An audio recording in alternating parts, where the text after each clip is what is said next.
It's a bold swing to dramatically change a formula that you know is working, but the gamble has paid off for Arrowhead Game Studios. Helldivers 2 opts for an over-the-shoulder third-person perspective as opposed to the original game's top-down view, making for a shooter that pulls you closer into the thick of its frenetic combat. This shift brings Helldivers 2's gameplay better in line with its ludicrous narrative tone, managing to create memorably explosive firefights despite the repetitive enemy types and map designs. Helldivers 2 is an incredible game, sets out to be a rambunctious and entertaining shooter, and hits that target with military precision.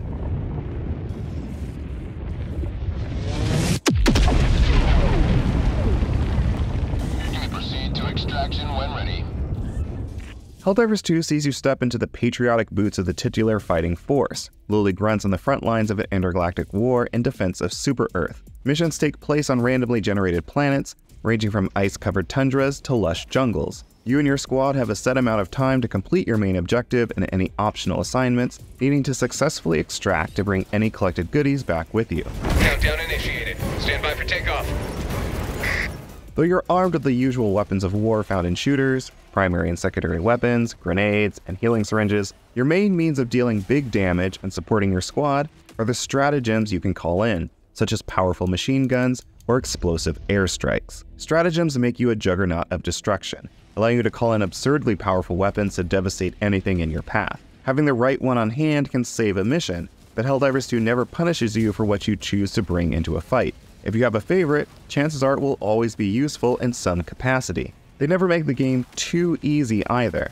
Limited uses and timers restrict just how often you can call in the big guns, encouraging you to rely on your allies while you wait for your stratagems to recharge. Plus, there are a lot of enemies to fight in each mission, swarming you at a moment's notice. Calling in an airstrike and getting a 15 enemy kill streak feels amazing, but it doesn't change that once it's over, there could still be another 20 enemies to clean up. The stratagems only get you so far. At some point, you have to get good at shooting with the normal weapons too, incentivizing you to improve and not just rely on a series of explosive hardware. The stratagems are delightfully varied in terms of what they bring to the table, though it's primarily all through the lens of blowing stuff up in different ways. There are a few outliers, the jetpack and energy dome shield are notable examples, but most stratagems boil down to hurting enemies. This isn't inherently bad, but it is a little limiting for players who want to take on more supportive roles in the makeup of their squad. As a live service game, these types of stratagems could be coming in a future update. For now, however, the makeup of the stratagems ensures each mission is typically only won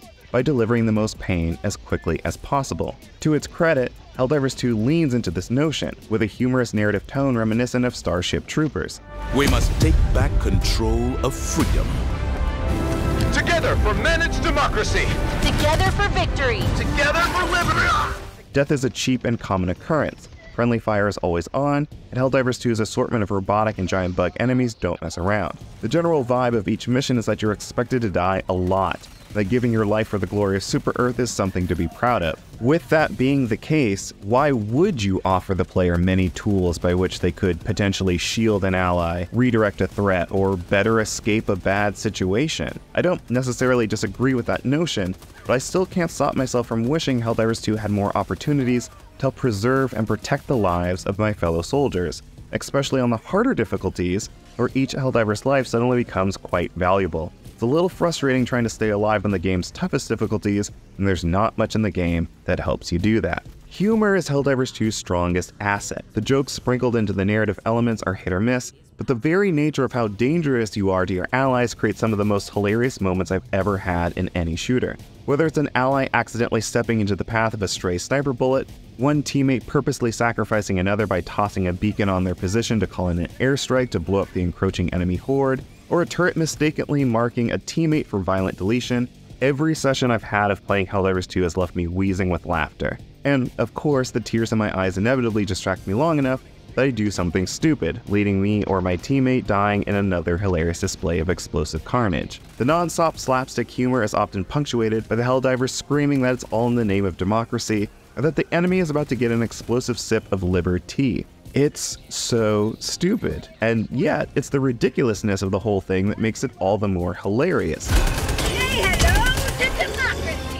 Even friendly fire, a usually infuriating feature in other shooters, is reduced to an absurd joke in Helldivers 2, as you can easily call an ally back in as an equally disposable soldier. Just be careful not to get crushed by the drop pod delivering your backup. Shooting in Helldivers 2 feels great too. Even if you can't always stay alive, at least you'll go out satisfyingly blasting enemies into puddles. Assault rifles and submachine guns puncture enemies in gooey explosions, shotguns carve through armor with lethal thumps, and sniper rifles slice through targets with lethal precision. Every weapon in Helldivers 2 feels suitably dangerous to fire, and an assortment of enemy resistances balances things out to keep any one firearm from feeling frustratingly useless or boringly overpowered. Everything has a purpose, and it accomplishes that purpose well. There's simultaneously a sense of satisfaction to mulling over your ideal loadout, and comfort in knowing there's no real wrong answer to what you pick. Provided you don't outfit yourself with a bunch of weapons and stratagems, they're all geared toward addressing the same exact problem.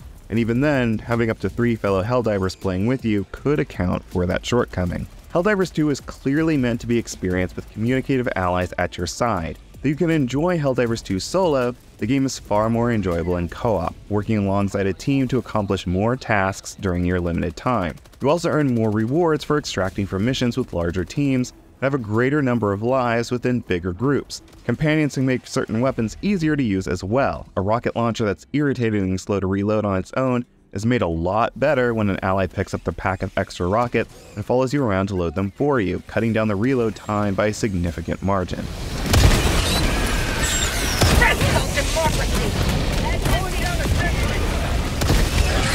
This focus on co-op is why I'm bummed about the game's ping system. It's not terrible, it gets the job done in most cases, like pointing out enemies or tagging objectives, but it can't handle more complex forms of communication. As an example, I've been on missions with strangers where one Helldiver needed to watch a terminal to communicate to the other players how much they needed to adjust a satellite dish on the other end of the compound. It's a relatively simple puzzle that's easily handled via microphone, but none of us were using them, and the shortcomings of the ping system were quite apparent at that moment. Luckily, through a little bit of guesswork and trial and error, our squad was able to brute force the solution. One Helldiver kept moving the satellite dish randomly, while another just waited at the terminal to push a button the moment everything happened to align. We were playing on an easier difficulty as well, so it wasn't too tricky for the final 2 squad members to hold the line while the objective played out.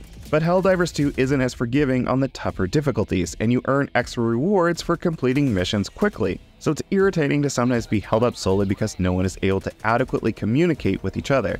Follow me! Tagging location. If there's going to be a ping system, it should account for every objective type you encounter in the game. Speaking of, Helldivers 2 has a good assortment of mission variety. On their own, each aspect of missions feels a little samey. The assortment of murderous bugs and clanking robots begins to bleed together as a monotonous evil force, especially the bugs. There's more enemy variety on the robot front. There also isn't much randomization to the topography of the environments to make each planet feel drastically different. There are only a dozen or so objectives and sub-objectives in the game, but Helldivers 2 does a terrific job of randomizing all these elements, just enough to make missions feel mostly distinct.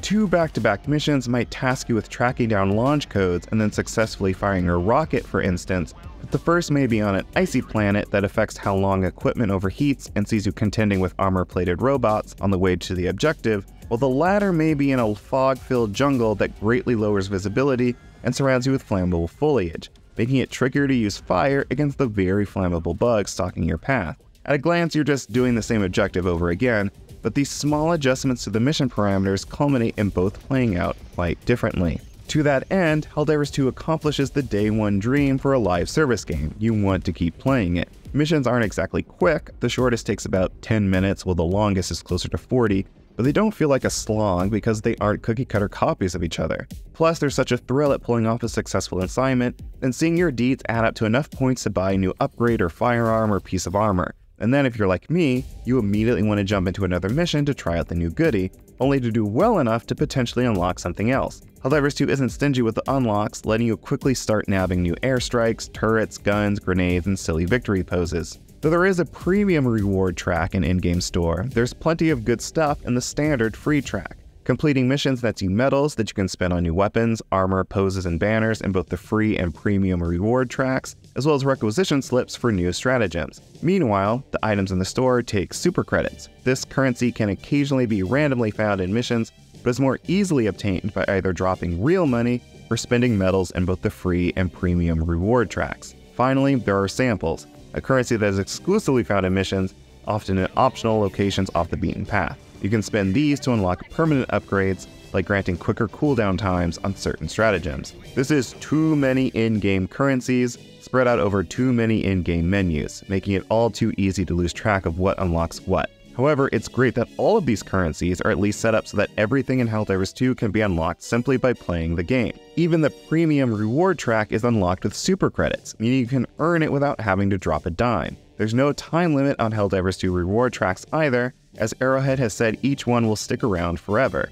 This decision graciously lessens the pressure to stay on the grind day to day or drop more money. Using just the free track, I managed to unlock 3 new firearms, a new grenade, and a new victory pose within the first few hours of play. So far, my progress has been pretty consistent. Every time you complete a mission at a certain difficulty, you unlock the next level, and each subsequent level carries the promise of greater rewards, allowing you to maintain the speed at which you're unlocking new equipment. And when you begin to hit a lull, that's usually a good indicator that you've unlocked and played enough that it's time to move on to the next difficulty level. Presumably, I'll hit a skill ceiling eventually that solves how quickly I can unlock Helldivers 2's late level weapons and armor, but it hasn't happened yet. In the meantime, I'm going to keep enjoying the game. The only aspect of Helldivers 2 I'm still unsure about is the Game Master, the force responsible for reacting to how people are playing to make certain objectives harder or easier, adjust the strategies of enemies, and curate the overarching war effort. As advertised, this is done by members of the Arrowhead team secretly monitoring missions and doing their best to respond to the data they're receiving, acting similarly to a game master of a tabletop game running a combat encounter. Eventually, the Game Master will even direct the narrative direction of Helldivers 2, responding to how well the community bands together to dictate how the war effort progresses. Helldivers 2 has only been out for a week as I'm writing this review. There hasn't been much time to see how the Game Master feature will work. I assume that larger, more easily identifiable adjustments will take time to implement, and anything the game has done for me so far has just been too minor to note. Regardless, it's just too soon to make a judgment call on whether or not the Game Master feature adds anything meaningful to the experience of playing the game. In the ever-crowded live service shooter landscape, Helldivers 2 manages to carve out a place for itself with its fun narrative tone, punchy combat, intense firefights, and rewarding progression track. Helldivers 2 has plenty of tense moments against gargantuan bugs and hulking tank-like machines, but the entire experience is largely meant to make you feel good and have a laugh with friends, a refreshing notion for how darkly serious most major shooters are today. This provides Helldivers 2 with a sensation of potential longevity and lasting power I haven't felt from most new live service games in recent years. Helldivers 2 is just a really good time, and it banks on that being enough to convince you to stick around for a long time. Frankly, I'm sold. It's the most fun I've had in a new shooter in years.